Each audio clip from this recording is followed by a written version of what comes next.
Number 1. The Antichrist will come in his own name.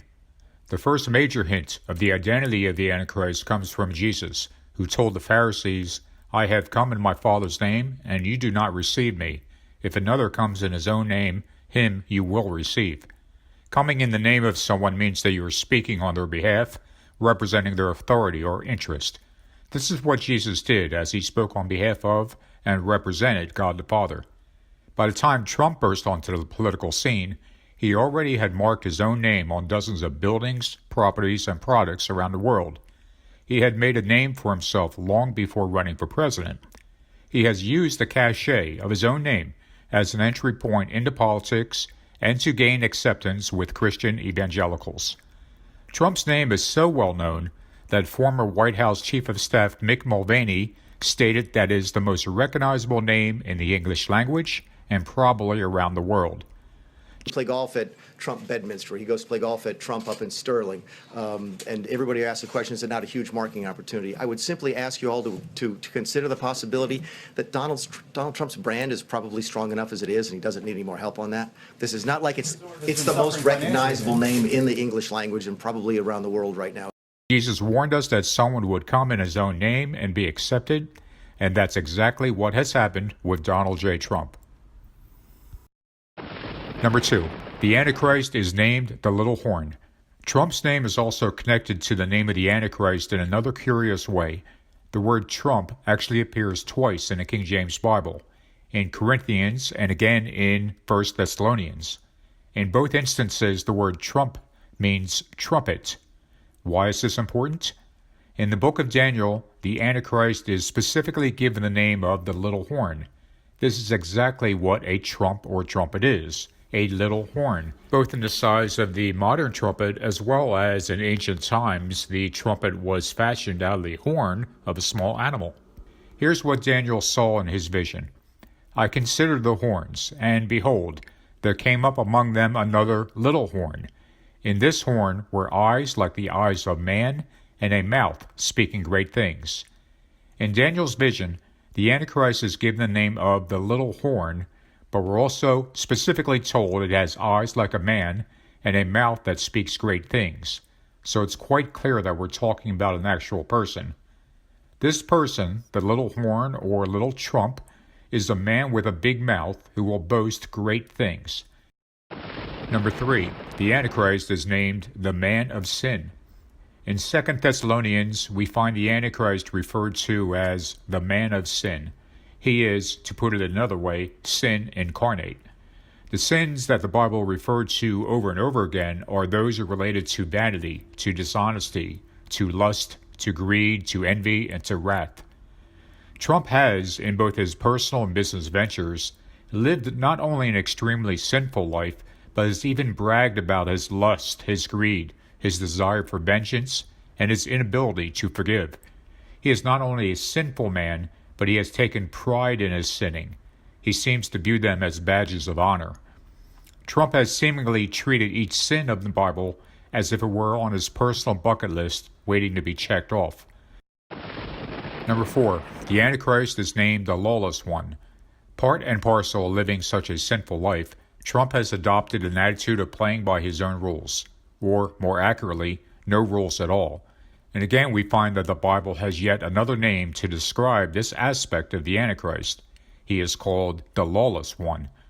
Trump has consistently and unabashedly considered himself above the law beginning on day one of his presidency. In the day's other news, President Trump argued he has, quote, an absolute right to pardon himself in the Russia investigation. But in a series of tweets, he then said, "Why would I do that when I have done nothing wrong?" From claiming executive privilege on everyone who had even a minor interaction with the White House, to outright refusing to comply with congressional subpoenas. He has even claimed that Article 2 of the Constitution allows him to do whatever he wants. Then I have an Article 2 where I have the right to do whatever I want as president, but I don't even talk about that. Trump notoriously said that he could shoot someone in the middle of Fifth Avenue and not lose any votes.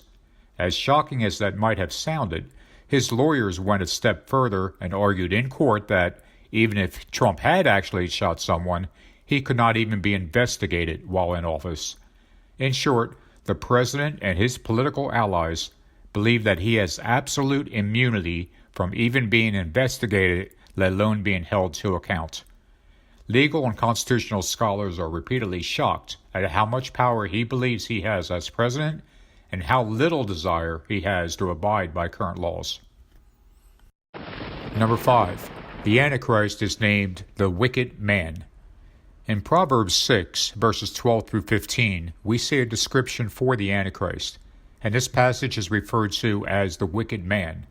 He is described as a worthless person, a wicked man with a perverse mouth. Perversity is in his heart. He devises evil continually. He sows discord.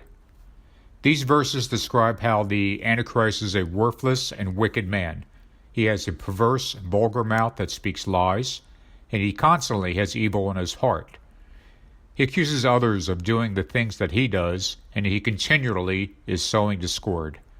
In other words, this is Trump in a nutshell, the wicked man.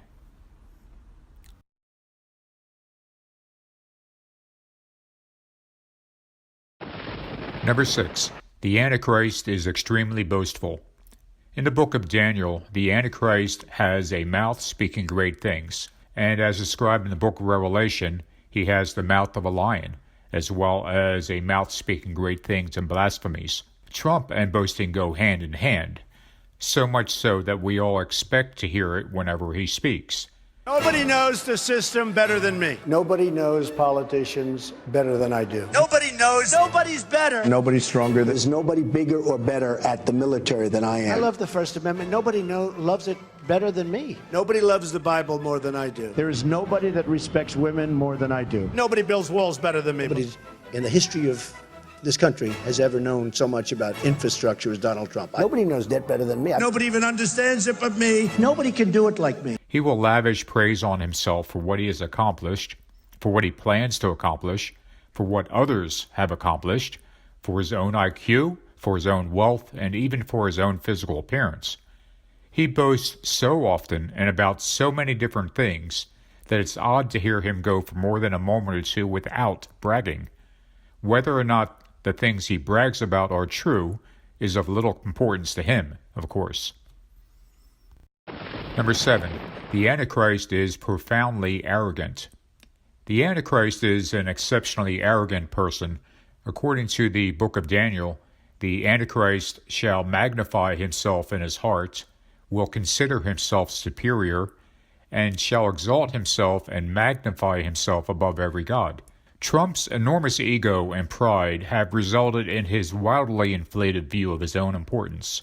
His accomplishments, whether real or imagined, have brought forth an astounding level of vanity. His arrogance is so extreme that he stated in the 2016 campaign that only he can solve our problems. Which is why I alone can fix it. Trump's arrogance leads him to denigrating others in order to elevate himself. He knows more than anyone else on any given topic, even if he's referring to people who are experts in their field. Other people, according to him, are always impressed with how much he knows. After all, as he reminds us on many occasions, he is a genius. Number 8. The Antichrist is a pathological liar. In the Bible, the Antichrist is described as someone who cares so little for the truth that he is said to cast truth to the ground. Although lying certainly existed before Trump was president, he has single-handedly brought terms such as post-truth and truth decay into our everyday lexicon. He has done this by lying so often that he has, in essence, cast truth to the ground as if it was worthless, just like the Antichrist was prophesied to do. Trump's desire to play hard and fast with the truth was a known fact for 40 years before his becoming president. His history is rife with dishonesty and outright deception. He exaggerated and twisted facts to such an extent that they became barely recognizable half-truths, if not outright falsehoods. He brought his penchant for dishonesty into the Oval Office as president, and now peddles his lies to an audience that values making liberal heads explode overhearing the truth. He speaks falsehoods so frequently that anyone listening to him should start with the assumption that he's probably lying. Before capitulating to Trump back in 2016, Ted Cruz accurately said this about Trump. This man is a pathological liar. He doesn't know the difference between truth and lies. He lies practically every word that comes out of his mouth. And in a pattern that I think is straight out of a psychology textbook, his response is to accuse everybody else of lying. He accuses everybody on that debate stage of lying. And it's simply a mindless yell. Whatever he does, he accuses everyone else of doing. The man cannot tell the truth, but he combines it with being a narcissist. A narcissist at a level I don't think this country's ever seen. Number 9. The Antichrist is a vile person. The Antichrist has several distinct character or personality traits according to the Bible, including one that describes him as a vile person. Vile is defined as lacking class or decency, a sordid, crass, vulgar, and despicable person. Donald Trump is unquestionably a crude, classless, and vile man. He uses immature, disparaging, and often vulgar language to target others for everything from their ethnicity to their gender, even to their disability. He attacks people for their height, their looks, their intelligence, and simply because they've criticized him. He has bragged about his sexual exploits with married women. He has made crude comments to his own niece and about his own daughter. He had an affair with a porn star while his third wife was home pregnant with his fifth child. He admitted to purposely walking unannounced into the dressing rooms of contestants at his beauty pageants, often underage contestants. He was close friends with alleged pedophiles, not just Jeffrey Epstein, but another alleged pedophile by the name of John Casablancas. Trump has been accused of rape at least twice, once by a woman who said she was 12 years old when it happened, and again by his wife in a divorce decree. At least 24 other women have accused him of sexual misconduct. Trump coerced his father, who was battling early stages of dementia at the time, to rewrite his will to leave out the family of his recently deceased brother Fred. After his father died, his brother's family sued to protest the change to the will. Trump's response? He had the rest of his family stop giving medical support payments to one of his brother's children who was mentally and physically disabled. Number 10. The Antichrist has a stout look. In the book of Daniel, the Antichrist is described as having a look that was more stout than his fellows. In this verse, stout means to act more haughty or more full of himself than those around him. It also alludes to an arrogance and even an appearance of being heavy-set. Trump's extreme vanity is on full display whenever he is speaking, and his self-congratulatory style is evident upon his face. He will profusely praise himself and then hold his chin up as the crowd cheers, beaming at the adulation. The only times he praises others is when they first praise him, feeding his outsized ego for yet another day. Number 11. The Antichrist is both Assyrian and Roman. The Antichrist is called the Assyrian in the book of Micah, and the book of Daniel alludes to the Antichrist as being Roman. I'll cover this more in a future video, but many people confuse these verses to mean that the Antichrist will be Muslim or from Europe or the Middle East. In fact, the Bible does not specifically state where the Antichrist is born. Trump's ancestral family is from Karlstadt, a small town in the Rhine River region of southwestern Germany. This same region was once home to a people who were a mix of both Assyrian and Roman heritage after Rome invaded in the 1st century BC. It is extremely probable that Trump's family has a direct lineage to people who have both Assyrian and Roman DNA. In addition, these verses refer to a time in the near future when the Antichrist will be connected to Rome via the next pope, the false prophet. This pope will be a very pro-Trump pope. There's also coming a time when the Antichrist will occupy or perhaps even own the same land as the ancient Assyrians. According to Daniel, the Antichrist shall divide the land for gain, and Trump has said many times that we should keep the oil of places we go to war at in the Middle East. Number 12. The Antichrist will deny the Father and the Son. In 1 John we read, "Who is a liar but he that denieth that Jesus is the Christ? He is the Antichrist that denieth the Father and the Son." Trump infamously said that he does not seek forgiveness from God, and that he simply doesn't bring God into that picture. Despite this, his Christian supporters often refer to him as a baby Christian, or one that is still growing in the faith. The first step toward becoming a Christian is to seek forgiveness from God and accept Jesus as one's Savior. Not only has Trump not done this, but he has specifically denied even the need to do so, instead seeking forgiveness from himself. Trump has clearly denied the forgiveness of God and the salvation of Jesus Christ. He is not Christian or baby Christian in any manner of speaking. Number 13. The Antichrist sows discord. I mentioned Proverbs 6 a few moments ago, but let's take a closer look at verse 14, which says that the Antichrist sows discord. Trump has repeatedly sowed discord in his nation with the idea to promote himself without regard to the truth. Even going back to before he was president, his so-called investigation into Obama's birth certificate with the imaginary private investigators in Hawaii was a prime example of his willingness to lie to promote himself and to divide Americans against one another. Recently, at the July 4th fireworks display at Mount Rushmore, Trump once again sowed discord as he told his supporters how evil the left is. In hateful rhetoric that is all too common for him, he paints half the country as evil while praising those who support him. As this video is being made, Trump is stoking racial tensions in order to win re-election. Trump's cross of hatred is burning in America's front yard, and racial strife is all but assured. Trump purposely sows discord by denigrating others. It's a strategic ploy of his to gain power and receive praise. This is exactly what the Antichrist does. Number 14. The Antichrist will do as he pleases. The Antichrist is described as doing as he pleases according to the book of Daniel, and this harkens back to another name for the Antichrist, the lawless one.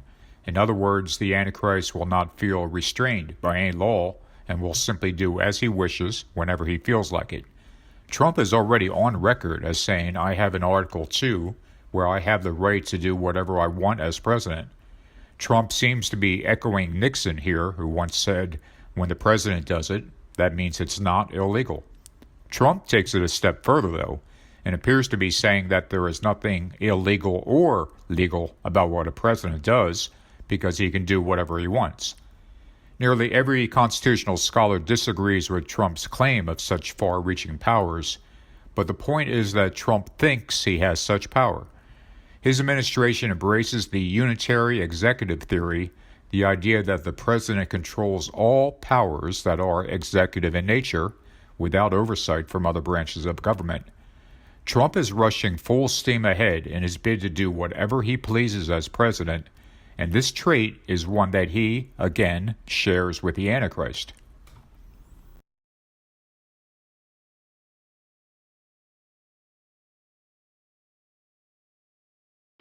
Number 15. The Antichrist is of Satan. There are three main verses in the Bible that talk about how Satan brings about the Antichrist. We have 2 Thessalonians, which says that the Antichrist's coming is after the working of Satan. And we have the book of Daniel, which says that the Antichrist will be mighty, but not by his own hands. And also, a king of fierce countenance and understanding dark sentences shall stand up. Trump loves to brag that his shocking win in the 2016 election was because of his own brilliance. In truth, there are probably a dozen different reasons for Trump's victory, and none of them have anything to do with Trump's alleged brilliance. If we look back, it was a perfect storm of wildly chaotic events that led us to President Trump. The likelihood of all of these things happening at the same time simply boggles the mind. But beyond that, there was also a concerted effort by the alt-right to use the occult to aid in Trump's election. I'll cover this more in a future video, but you'll find a link below to an interesting book called Dark Star Rising: Magic and Power in the Age of Trump.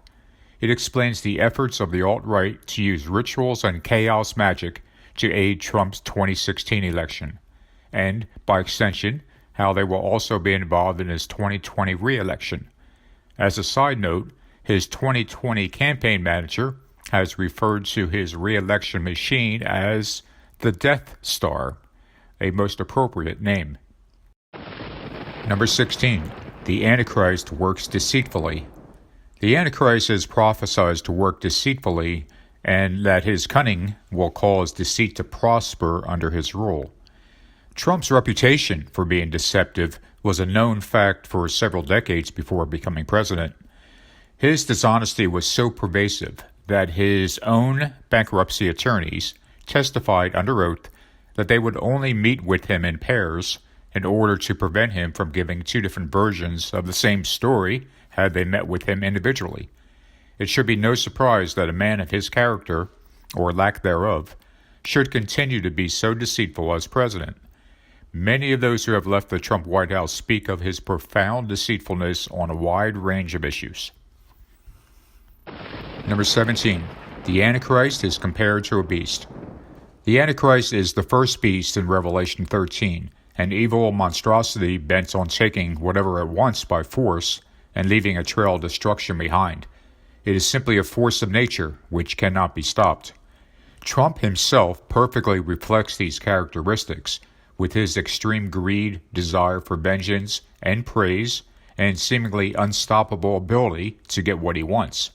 Despite how things may appear at the moment, the truth is that Trump cannot and will not be stopped by man, and he will continue to get his way on everything ranging from the border wall to winning the 2020 election to seeking vengeance on his enemies. Number 18. The whole world marvels at the beast. The Bible makes it clear that the world is astonished at the Antichrist and is amazed at what it does. This verse could read the whole world marvels at Trump, and it would also be 100% accurate. Indeed, we have been inundated with news of Trump from the moment he came down the escalator to announce his candidacy to be president. The media was so fascinated by this person who could say or do anything at any second that they couldn't look away. None of us could. Now that he's president, the whole world does marvel at him. They simply don't know what strange thing he might do or say next, or who he might attack. As leader of the most powerful nation in the world, they certainly want to be on his good side, but are constantly left aghast at his words and actions. They marvel after him and are constantly astonished at what he says and does. Number 19. The beast arises out of the bottomless pit. According to the book of Revelation, the beast, or the Antichrist, shall ascend out of the bottomless pit. Back in the 2016 Republican primary, all of the candidates tried to figure out how to best counter Trump without going down to his level. No one could figure out how to respond to Trump's low blows because Trump would keep going lower. Conservative political commentator Ben Shapiro may have summed it up best when he said, "How do you sling mud at someone made of mud?" Even today, it seems Trump will say something or do something so outrageous that decent people wonder how much lower he can go. Has he finally reached rock bottom? And will he now finally act more presidential? The answer always ends up being no, as Trump manages to do or say something even more outrageous a few days later, if not sooner. There simply are no depths to which he won't go to pump up his own ego or to denigrate another person. In time, there won't be any depth he won't go to stay in power, and his actions and words will shock us all beyond measure. Trump knows no bottom because the pit from which he draws inspiration is bottomless. Number 20. The angel of the bottomless pit is Apollyon. In Revelation we read, And they had a king over them, which is the angel of the bottomless pit, whose name in Hebrew tongue is Abaddon, but in the Greek tongue his name is Apollyon. According to the Bible, Apollyon means the destroyer. The Trump penthouse in Trump Tower is adorned with images of Apollo, a derivative of the name Apollyon. On the ceiling is a large mural of the Aurora fresco, also known as Triumph of Apollo, led by the Aurora. Considering the large number of statues and artwork dedicated to Apollo in Trump's penthouse, one can't help but conclude that Trump greatly admires the god Apollo. During the 5th century BC, Apollo became known as the sun god, the symbol of which was often used in ancient battles to represent the god of forces. Trump's entire penthouse is a testament to his love of Apollo, the sun god. But he doesn't just love the god of forces, he honors him. Number 21. The Antichrist honors the god of forces. In the book of Daniel, we read, "In his estate shall he honor the god of forces, and a god whom his fathers knew not shall he honor with gold and silver and with precious stones and pleasant things." The god of forces is the sun god, as I mentioned a moment ago, and Trump has a virtual shrine to the god of forces in his penthouse at Trump Tower. In it, you'll find statues of gold, of silver, of precious stones on display, all to honor the god of forces. Trump's love of gold is directly related to his love of the sun god, or the god of forces. Beyond the gaudy, over-the-top gold decor in his penthouse, and on nearly everything else he designs, Trump's love of gold even extended to the White House, where on the first day he replaced the red curtains of the Oval Office with those colored gold. Number 22. The counterfeit cross of the Antichrist. In Philippians, we read that Jesus humbled himself and became obedient unto death, even the death of the cross. And in Mark, Jesus asked, "What does it profit a man to gain the whole world, but forfeit his soul?" The one enduring symbol of Christianity is the cross. To Christians, it signifies the incredible sacrifice that Jesus made for us, and the wonderful gift of eternal life that we can receive by simply accepting him into our lives. The image of the Christian cross is exceptionally powerful to those who believe. Thus, it should come as no surprise that the Antichrist would also have a very similar image, one that he would use to mark the things he claims are his. Only the cross of the Antichrist doesn't signify sacrifice and humility, but greed and ego. The Antichrist is proclaiming that it's the things of this world that matter, and that he is the one that we need to look up to and admire. The cross of the Antichrist is a testament to his monstrous ego. Trump's cross has one notable difference from the Christian cross. It's missing the head of the cross, perhaps a symbol that the Antichrist considers no one to be above him. Number 23. Christianity perverted. In Matthew, we read this statement from Jesus: "No one can serve two masters. Either you will hate the one and love the other, or you will be devoted to the one and despise the other. You cannot serve both God and money." Preachers of the prosperity gospel have historically been on the fringes of Christianity, and for good reason. Their name-it-and-claim-it money-oriented gospel teaches that God wants his people to be wealthy, and that being successful is a sign of living a good Christian life. Unfortunately, the prosperity gospel is no longer on the outside looking in, but an integral part of the Trump administration. Trump has surrounded himself with preachers who connect personal wealth to one's Christian faith. In fact, Trump recently chose Paula White, a popular longtime prosperity preacher, to oversee his evangelical advisory board. This is not surprising, since Trump grew up listening to and admiring Dr. Norman Vincent Peale, one of the original prosperity gospel preachers. By making the prosperity gospel the focal point of his evangelical advisory board, Trump has marked his administration's stamp of approval on his preferred Christian religion. The religion that wants money or financial success is connected to one's worship of God. Why does this matter? Because when the Antichrist and false prophet institute the mark of the beast, it will also connect one's money to worship. Only it will be the worship of the beast, not of God. You will not be able to buy or sell, that is, you won't have access to money unless you have the mark of the beast, signifying your worship of the beast. I'll talk more of the mark of the beast in a few moments, but suffice it to say for now that Trump's prosperity gospel, which connects money to worship, is exactly the same concept that will be at the heart of the Antichrist beast system.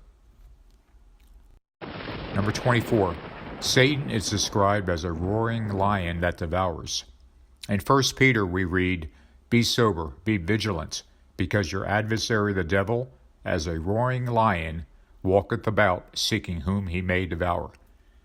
It's rather stunning that the Trump administration and Trump supporters cast him as a powerful lion on the prowl, or even riding a lion while carrying the American flag, looking for an enemy to devour. In one picture after another, we see Trump being compared to a lion, and the imagery is straight out of Bible prophecy. Number 25. The Bible speaks of nationalism and race war. In the book of Matthew, Jesus spoke of wars and rumors of wars, further breaking it down in the next verse as nation will rise up against nation and kingdom against kingdom. Why does Jesus differentiate between nations and kingdoms? Because the Greek word for nation is ethnos, which according to Strong's Concordance is defined as race or tribe. This clarifies that the nation will rise up against nation prophecy refers to nationalities at war. A part of this nationalism war is that the races will also be at loggerheads. If anything has defined the Trump era, it's his America First nationalism, which is often expressed by his supporters in ethnic or racial tones. Nationalism is taking hold around the world, and Trump is leading the way. It is my personal belief that we are headed for race war, and it will be in large part because Trump continually stokes racial tensions. This is exactly what the Antichrist will do.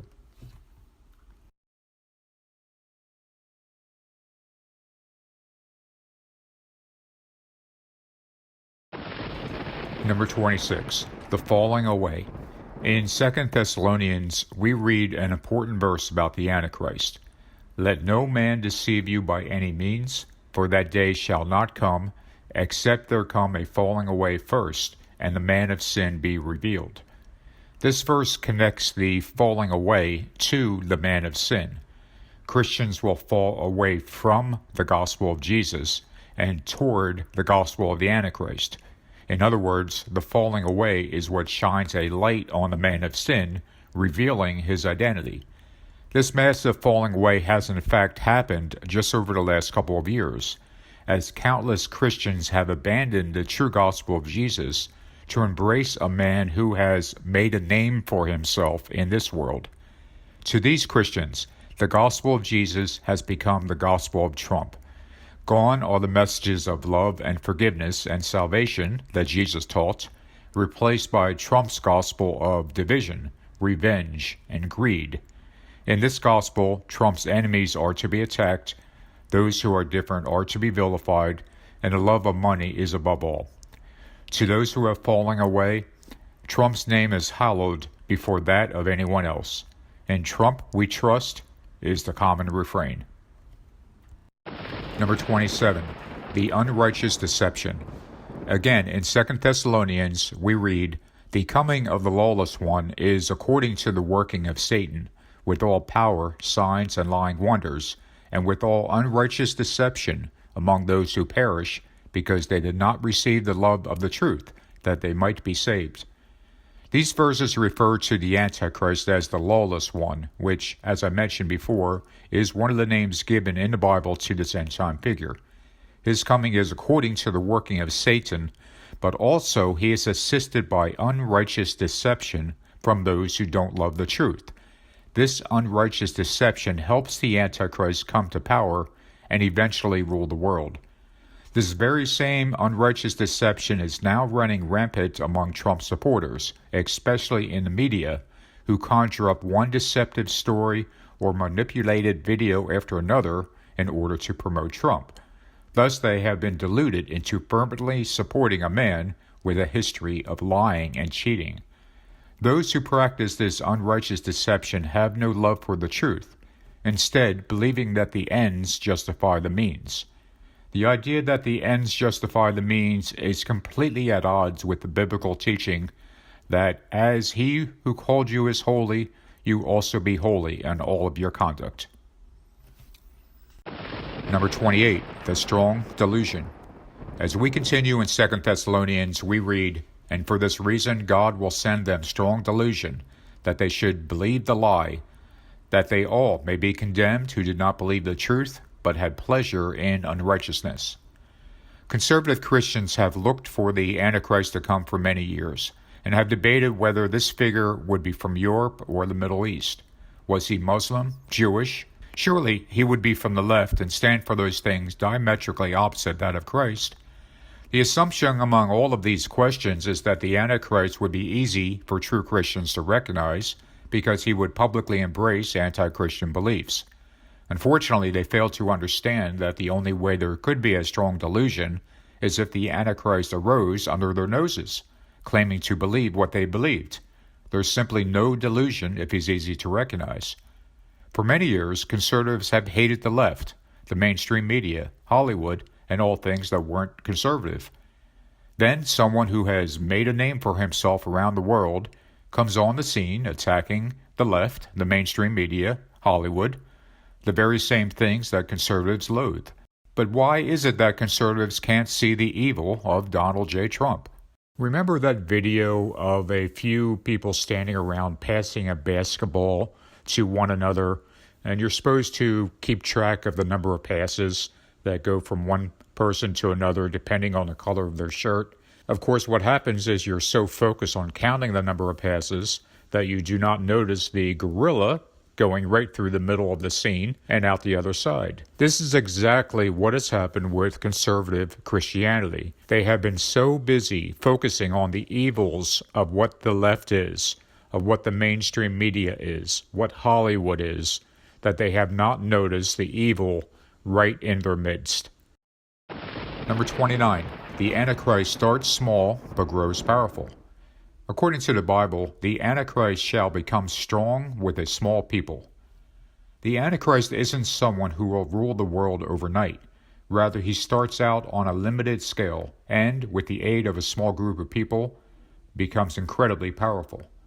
Likewise, Trump's political career started in spurts, as he toyed with the idea of running for office 3 different times, in 1987, in 2000, and in 2003, before eventually shocking the world in 2016. Trump's 2016 election victory was indeed propelled by a smaller group of people than supported his opponent, perhaps even a lot smaller if you count in the help he received from foreign actors. Even to this day, Trump's popularity among Americans is in the minority, and the plurality of people disapprove of him. Number 30. The Antichrist attains the kingdom by flatteries. According to the book of Daniel, the Antichrist shall come in peaceably and obtain the kingdom by flatteries. The Antichrist will first achieve the kingdom not by war, but by using the power of flattery to seduce those he needs to support him. Donald Trump has excelled at heaping over-the-top praise on groups he needs to support him, as well as those who have complimented him or praised him in some way. While you may think that all politicians do this, Trump has directly complimented and overtly appealed to groups that Republicans previously have not, such as the gay community, while simultaneously appealing to ultra-conservatives who stand against homosexuality. To both groups, Trump's message is the same. No one will do for them what he will. The fact that these two groups are diametrically opposed to one another seems not to resonate with anyone. Other Bible translations render the term flatteries as deceit, deception, treachery, intrigue, and trickery. So the implication is clear that the Antichrist is not the least bit sincere in these flatteries, but is simply lying to these groups in order to use them for his own purposes.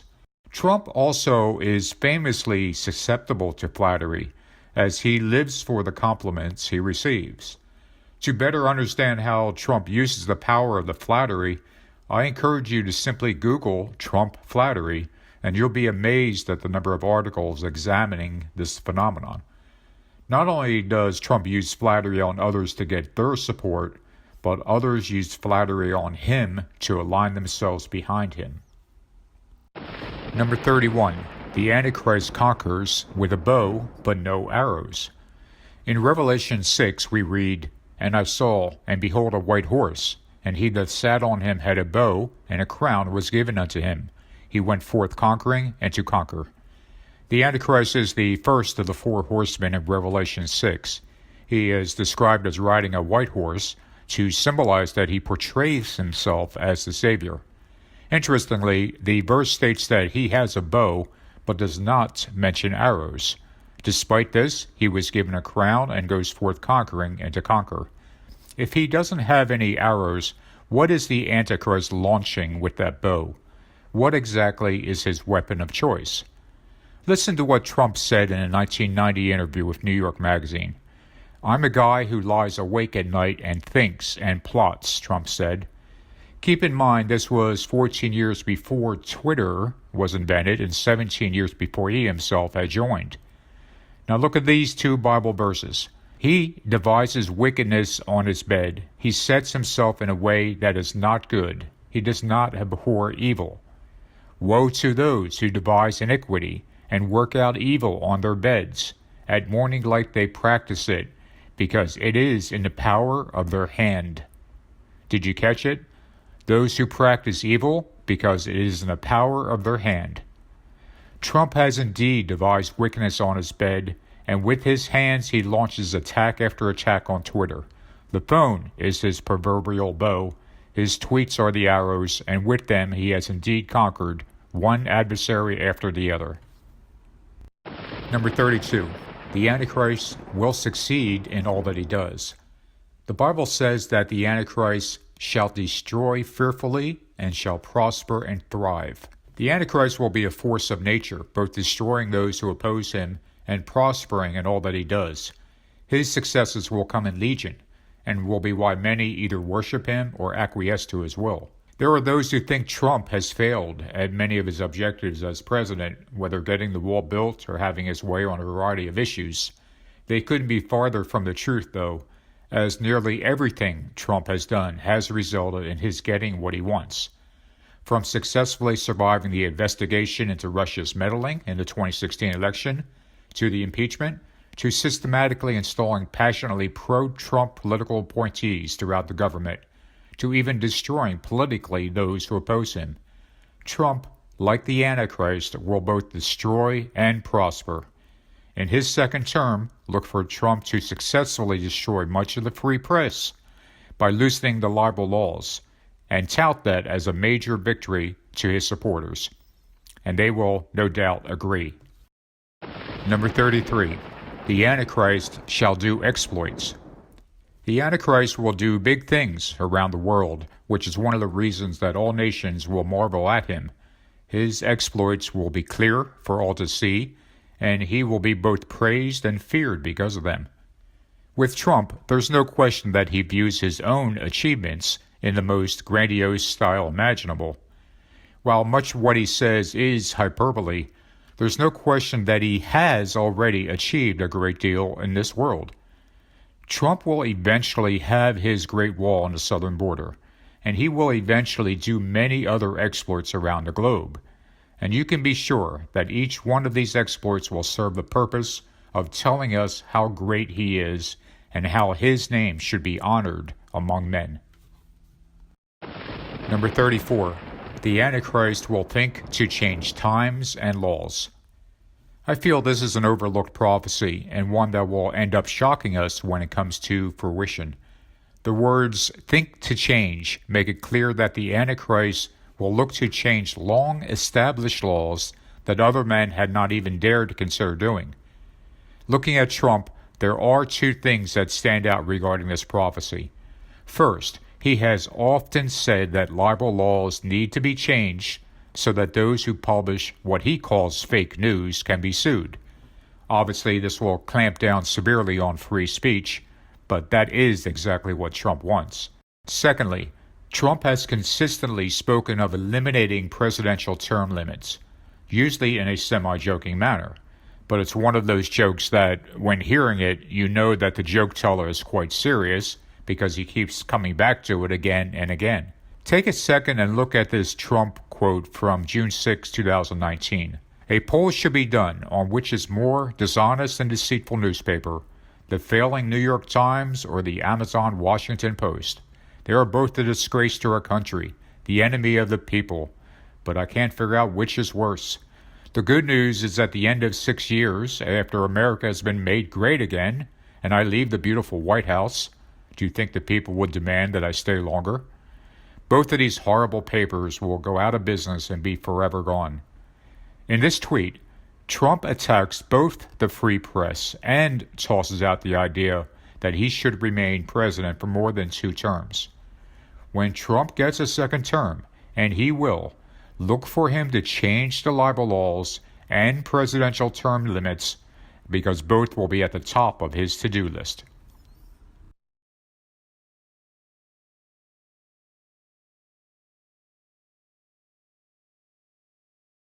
Number 35, the New World Order. Talk of a New World Order has been quite popular in recent decades among Christians, especially since the election of Barack Obama as president. Indeed, there are still a staggering number of YouTube videos that claim that Obama is the Antichrist, or will soon become Secretary General of the United Nations and lead us all into the New World Order. In truth, there isn't a need to speculate about when or where this New World Order is coming from. It's now happening right in front of us. We have someone now on the scene who is remaking the world order in his own image. He has withdrawn the United States from countless treaties. He is dismissive of long-time alliances with our allies. He speaks admirably of tyrants around the world, and he owns businesses throughout the world. If you are looking for the coming New World Order, look no further than Donald J. Trump.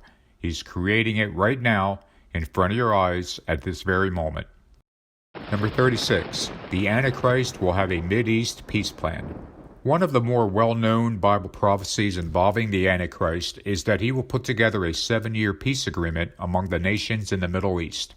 This peace deal is referred to as the Covenant with Many and will involve both Israel and the nations surrounding her. Surprisingly, Christian Trump supporters are ignoring the fact that the Trump administration is presently and very publicly working on a Mideast peace deal. This should make all Christians stand up and take notice, as it is a clear sign connecting Trump to the Antichrist. Trump has actually talked about doing a Mideast peace plan since at least 1987, referring to it as the ultimate deal in an interview with the now defunct magazine Manhattan Inc. In the article, Trump not only talked about his ideas for peace, but displayed a frightening cavalier attitude about nuclear weapons. The picture on the front of the magazine showed Trump holding a dove, the dove understandably looking more than a bit uncomfortable. Over the years, Trump has referred to his idea for peace in the Middle East as either the ultimate deal or the deal of the century. Either way, Trump's Mideast peace plan is exactly what the Antichrist will do. Number 37. The second beast is the false prophet. The Antichrist is the first beast of Revelation 13, and he works in tandem with the second beast, the false prophet. It is this false prophet who will be responsible for the mark of the beast and so-called miracles in support of the Antichrist. Most people know that Trump is no fan of Pope Francis, going back to when Francis publicly stated that Trump wasn't a Christian. What most people don't know is that there is a concerted effort by many Trump allies, including Steve Bannon, to have Pope Francis step aside in favor of a more conservative pontiff. This new conservative pope would be pro-Trump, of course. The curious thing is that the majority of Trump's supporters are presently against Pope Francis, and the vast majority of those people who want a more conservative pope are supportive of Trump. This pro-Trump and anti-pope coalition is an irresistible force and will remake the White House-Vatican dynamic. The Antichrist Trump is about to have a pro-Trump pope who will be the false prophet, and these two will work together to wreak havoc in the world in the very near future. Although I obviously don't know who the next pope will be, I believe we should keep our eyes out for Cardinal Pietro Parolin. I will cover Parolin more in a future video. Number 38. The Antichrist is a ruthless world dictator. In the Bible, the Antichrist is described as a tyrant who will rule over the world with an iron fist. He will be a law unto himself and enforce his own new world order with a reign of terror the likes of which have never been seen. Trump has repeatedly bragged about being the law and order president and appears to be looking for any reason he can find to bring the U.S. military onto American streets. By all indications, Trump pines to be the American strongman, the type of leader who will crack down on anyone who dares to dissent. There is now a Keep America Safe slogan being promoted widely among Trump supporters, and it is exactly this kind of simplistic jargon that will delude people into backing Trump's police state. Trump's law and order presidency will soon evolve into the lawless one's new world order. Number 39. The Antichrist is a warmonger. The Antichrist seeks to conquer with a power unmatched by other nations. This power is so far above and beyond what other nations can do that they can do little but ask who can make war with him. In his very first speech to Congress after becoming president, Trump vowed to greatly increase military spending. This despite the fact that the United States maintains nearly 800 military bases in more than 70 countries and territories abroad. There are probably hundreds of more bases that we don't even know about because they are so secret. By contrast, Britain, France, and Russia have about 30 foreign bases combined. Trump has greatly expanded the military capabilities of the United States, including its nuclear arsenal. He has said he doesn't want to roll out using nukes. In less than 4 years as president, Trump has threatened nations with destruction, exponentially increased spending on the U.S. military, and repeatedly bragged about how strong and powerful it is. It is clear that Trump will not be happy until that overwhelmingly powerful military he built is finally used in ways that will shock the world, and it will be.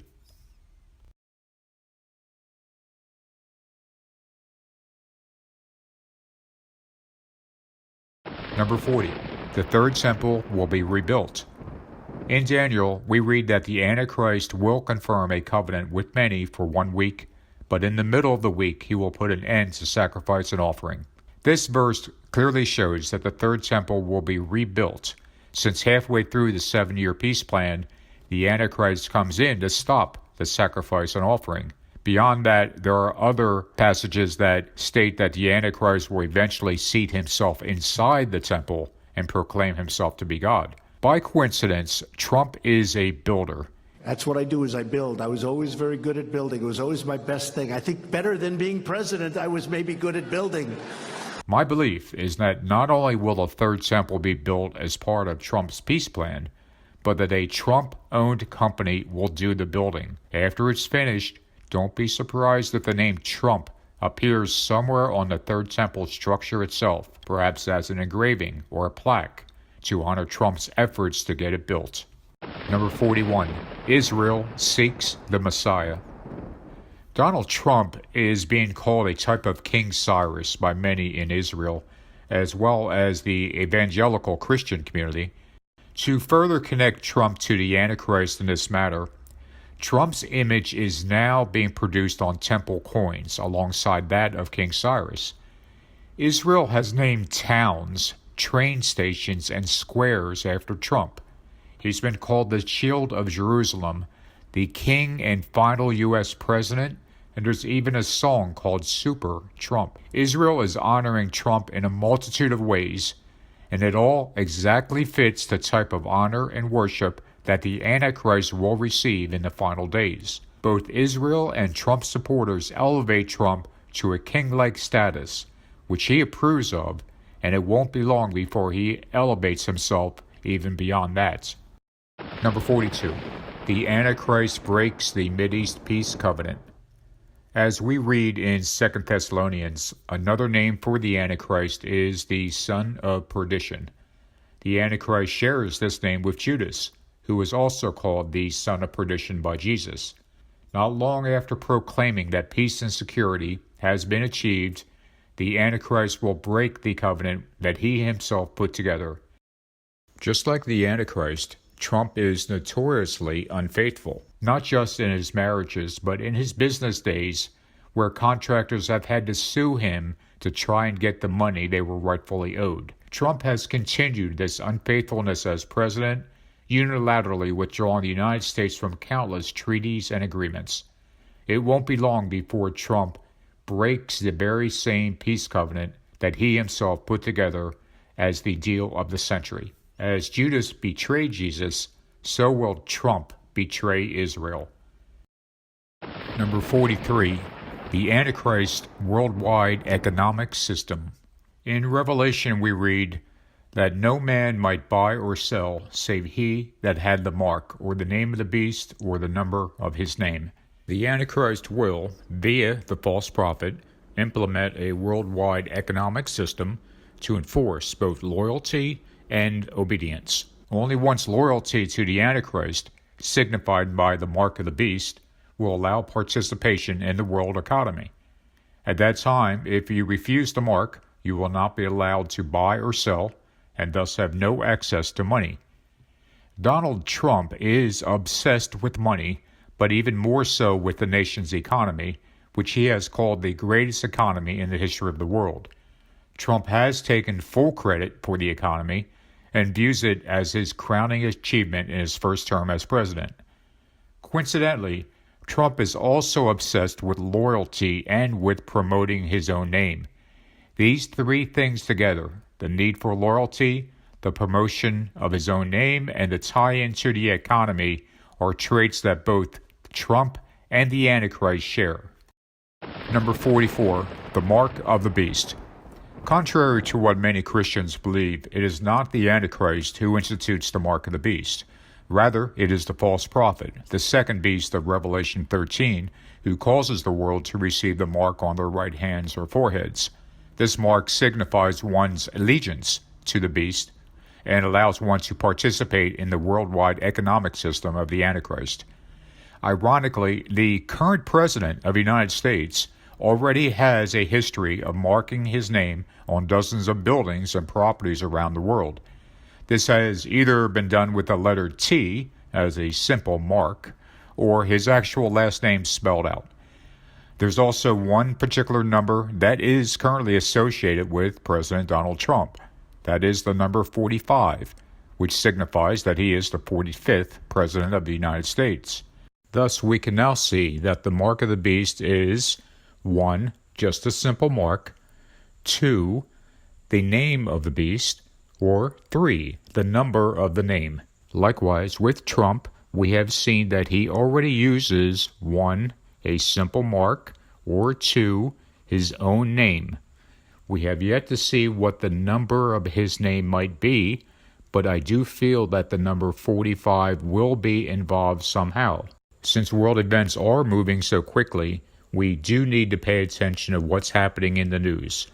Perhaps another number will arise that will be the number of Trump. But for right now, I think we should keep the number 45 in the back of our minds, because it does, at this moment, signify the number of Trump. In addition, Trump has a direct connection to the number 666, which I will cover more in a future video. It's important to note that foreshadowing is a literary device the Bible uses quite often. So is there presently any kind of mark or engraving that is now signifying an allegiance to one man? Is this mark or engraving worn on the forehead? As it turns out, yes, there is one specific mark that is presently worn on the forehead, and that does signify one's allegiance to one man. The MAGA name also bears a striking similarity to Magus, which was the name of a class of priests in ancient Persia. Who were these Magus priests? None other than sorcerers, astrologers, and magicians. They were the original chaos magicians of their time. MAGA hats are indeed a foreshadowing of the coming mark of the beast, as they signify an allegiance to one man, and the engraving is worn on the forehead. I believe you will soon see MAGA bracelets, rings, and gloves to further foreshadow the mark of the beast on one's right hand. It's quite striking that those who wear MAGA hats have such an unworldly allegiance to Trump, as if he is their be-all, end-all. And yet, that is exactly the same kind of allegiance that the Antichrist will receive from those who take his mark. Number 45. The Antichrist will claim to be God. It can be hard for most of us to imagine a scenario where any public figure starts calling himself God. And yet, according to the Bible, this is exactly what the Antichrist will eventually do. His out-of-control ego and innate desire to be worshipped will result in the most outrageous claim possible. The odd thing about Trump's bragging is that he keeps getting more outrageous with each passing day. For example, early in his presidency, he proclaimed that he was better than Obama. Then he was better than any modern president. Now he routinely claims to have done more for America than any president has ever done in our nation's history. Trump has even retweeted someone calling him God, with an added thank you reply as if he's acknowledging a truth. I simply ask that you pay attention to what he says about himself. It keeps getting more and more extreme, and he does continue to magnify himself above any human being. Praise means a lot to the Antichrist, and it means a lot to Donald Trump. Trump's eventual pronouncement that he is God is inevitable.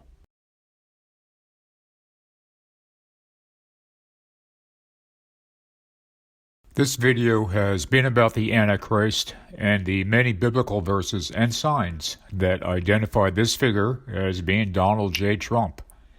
But what is it about Trump? More than half of this country hates him with every fiber of their beings. Meanwhile, his supporters back him unconditionally, even over the people and things they've loved their entire lives. They denigrate others in order to elevate Trump, becoming de facto mini-Trumps. His allies in the media and in Congress may not love him as much as they fear him, but they do view him as a means to an end, a rare opportunity to get all of the conservative policies and judges they've always wanted. In the meantime, if temporarily they have to call evil good and good evil, so be it. But this is more than just a cult of personality, as it resonates deeply on a visceral level. There is a dark energy that resonates from Trump, a virus of hatred that has seeped into the American psyche, infecting not just Trump supporters, but also those who rail against Trump. Take a second to think of the qualities of Jesus, such as honesty and forgiveness, even humbling himself unto death. Think about what he preached: to forgive others, to help those in need, to be kind and unselfish, to love each other as we love ourselves, and to love God above all. Now, take a second to think if any of these qualities exist in Donald J. Trump. They simply don't. In fact, Trump stands for all the things that are precisely the opposite of what Jesus Christ stands for. In every sense of the word, Donald J. Trump is anti-Christ. If this video has not convinced you that Trump is the Antichrist, I simply ask that you keep it in the back of your mind over the coming months and years. Watch carefully to what Trump does and the things he tweets about. Listen carefully to what he says, not just the words, but the intent behind those words. The more you pay attention to what Trump says and does, the more you will come to understand that there is a profoundly deep evil to this man. But there is good news.